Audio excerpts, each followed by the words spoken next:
there, I'm Miss Dionne back in my closet. Tonight I want to talk to you about shoe storage. So let's take a look at my friend Dionne Peters' closet, who recently renovated her closet after the whole Harvey flood situation. Let's see what she did for shoes.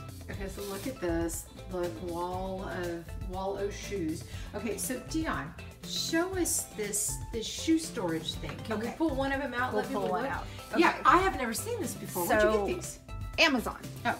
A box of 18 is about $35, $40. Are you kidding me? I'm not kidding. That's it. Oh my God. I have two boxes of 18, so there's 36 of these. Oh my gosh, I think this tuck away. may be what I have been looking for. Yes. Look how fabulous this is. And then it just goes on the shelf, and look, it doesn't take that much room. Nope. And I love it because it makes use of the height of the shelf. Yes. Okay, so I was so impressed with Dionne's shoe closet that I decided to try a little experiment of my own. So let's take a look at what I did with my shoes. So you can see I used to have boxes all down in this area. These boxes are either shoes that I don't wear very often, or summer storage boxes, or just empty boxes that used to house these shoes. So I took that apparatus that Dionne showed you, and I ordered that for my own shoes. It's interesting. I found that I had a lot less shoes that I regularly wore than I thought. So in this particular section, this first section, I haven't really been able to house any more shoes than I did when I had boxes, because I think I had, I still had 4 rows of 2, so I still had 8 shoes there. The biggest difference for this section is that I can actually see my shoes on a regular basis when I'm planning. Now this section, I had bigger shoes. I'm actually wearing the ones that are missing in this one little section here. So before I could only have 6 sets of shoes, and now I've got 8 full sets of shoes. So this little apparatus here did allow me to get a little bit more in this area. But let's talk about this. So Dionne has nice little feet, smaller shoe size than I do. I wear an 8.5 to a 9. So for me, you can actually adjust the height of how tall this incline is that you see here. For me, it has to be a little bit taller because I have bigger shoes than Dionne. So if you noticed in her closet, she was able to store her shoes facing the other way, where they were facing this way. For me, I was not able to make that work because I had to have the incline a little bit higher for my shoe to be able to fit on the other side, to be able to fit on the other side of the apparatus. So I definitely had to do mine this way. But even with that, I still feel like I have a lot better visibility than I did when they were just in boxes. So it's one thing to keep in mind.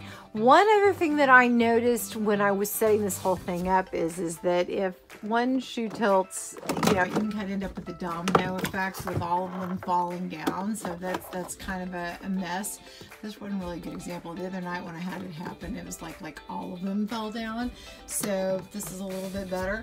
One thing I will say is that as I've been living with this for about a week, it hasn't been an issue. It happened that first night when I was kind of setting everything up, but I haven't had it happen again.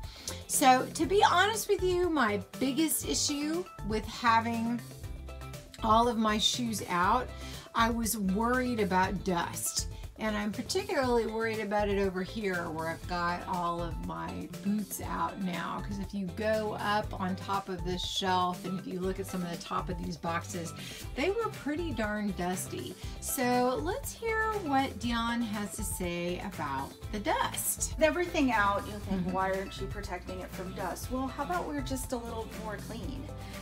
Get a better vacuum with an extension. Let's just clean up some dust. So how often do you find you need to dust? Because that has been what's kept me from putting my shoes out. I'll do a really good cleaning once a month.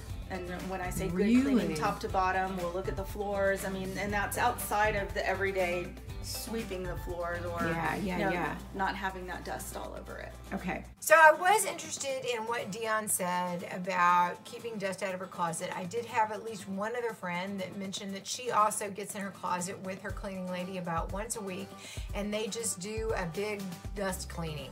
So I said once a week, it's really once a month. So I'm gonna give that a shot. We're gonna do a follow-up video in 2 months. So that gives me 2 months to kind of see how this keeping the dust under control works and how this new shoe apparatus works.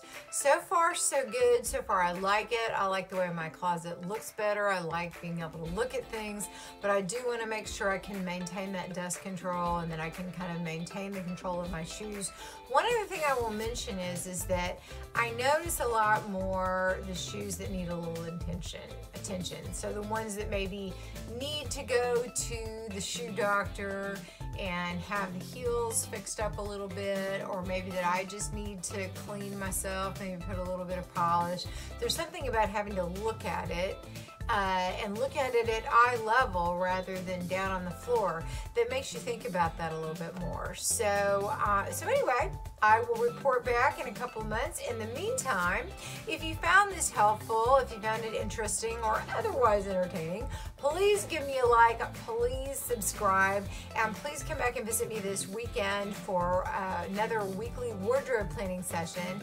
Actually, this time my friend Natalie King, who's a professional stylist here, she's been on my channel before, is going to be talking about holiday style. So she helped style me a couple of different options for Thanksgiving dinner, and then a couple of different options for holiday parties, and maybe even just things to wear to work that are a little bit more festive.